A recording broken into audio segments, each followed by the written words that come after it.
I've been wanting to share this for a while now. And with things that have been happening in recent times, this is sitting really heavy on my heart. And I don't want to use the word reality because so many people take it so many different ways, but it's more of the realization of the inevitable.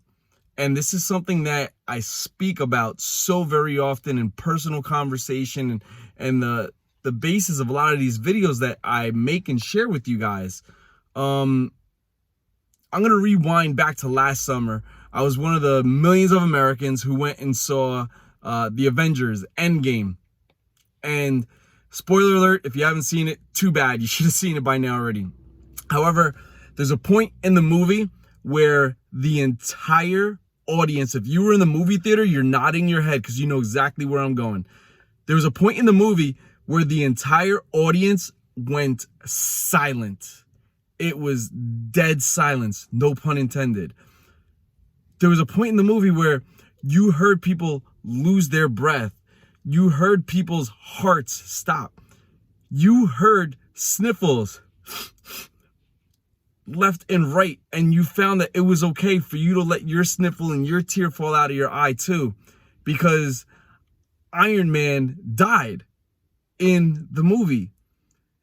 And it's funny because, you know, some people sit and think it's like, yo, you cried at Iron Man dying in the Avengers movie? Like, it's a totally fictional character and scenario and so on and so forth.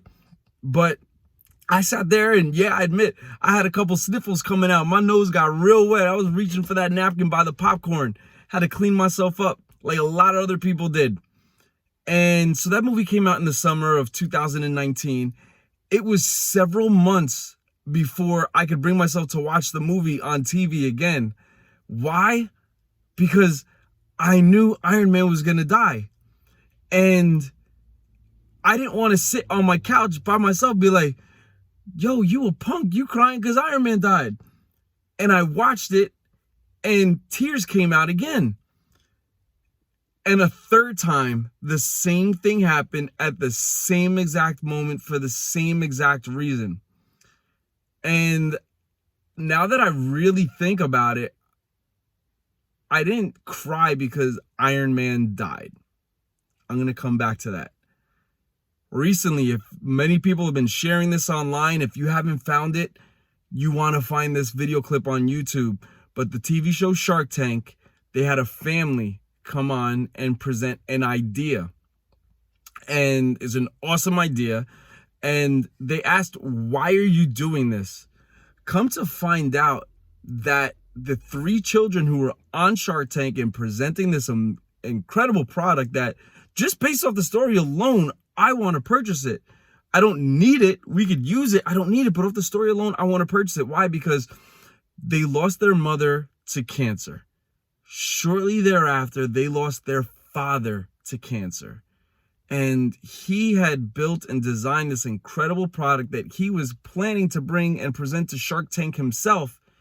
He just never made it there. I'm going to come back to that. Rewind yesterday's events.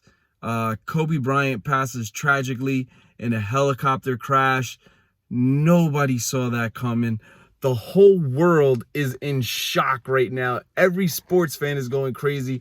All I'm hearing about is friends and other people that I know in the areas and people I grew up on Facebook talking about how their kids are crying over somebody that they've never even met but got to watch play basketball. And that was one of their idols, one of their heroes. Reason why I share all those and so many other similar stories I'm sure you guys can all think of is, why did I cry about that? Why did I cry when Iron Man died? Why did I get shook up when I saw that clip of the episode of Shark Tank? Why did Kobe's passing yesterday hit me so hard? All three of those individuals, both fictional and real, and other people that you know or know of, all those three individuals passed away unexpectedly. However, they set something up so that everybody else after them is good. They set something up so that everybody else that comes through their family after them is good. They built something or some things that will long exceed their lifespan. Why did I cry about that? Because I'm not there yet.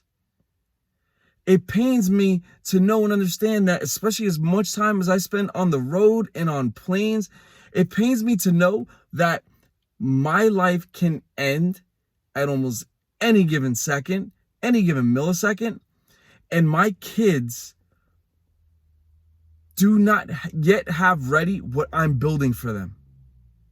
My family does not yet have ready what I'm planning to do, what I'm planning to build, what I'm planning to give, what I'm planning to pass on. You see, I have life insurance, and if you're a parent, if you're a family person, I pray that you do as well. I'm glad a good friend of mine made me get it. And I don't want to say made me, but just helped to make me understand the importance of having it. But I feel and I know that what you should be able to leave behind for your kids, for your family, should far exceed any life insurance check.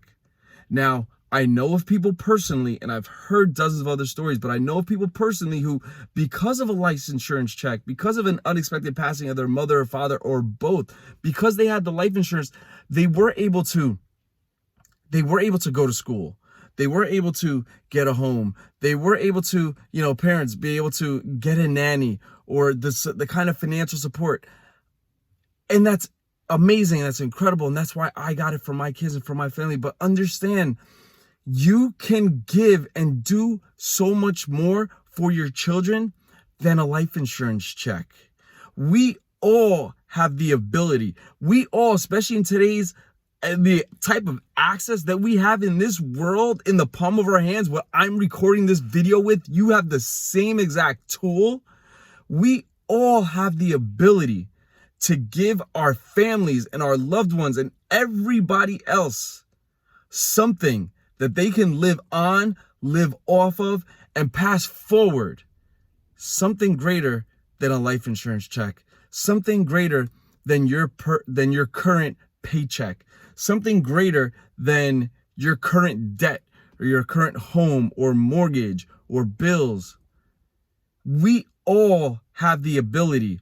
We all have a gift deep within us to create something that will outlive us and our children and our children's children.